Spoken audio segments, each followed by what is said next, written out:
Welcome to Showesome Recorder. Focus mode helps you guide attention during a recording, without extra editing. Showesome spotlights what matters and zooms automatically. Open Showesome from the Chrome toolbar, then open Focus mode in the extension pop-up. Pick a color scheme for highlights and the cursor before you record. Yellow is selected here. It matches your theme so the spotlight feels intentional. When you are ready, press Start Recording. Focus mode only works while you record.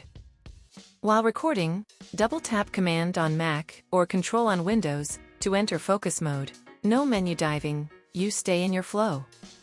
Click a Ctrl to spotlight it. Showesome zooms in on the element you pick, the spotlight follows your cursor.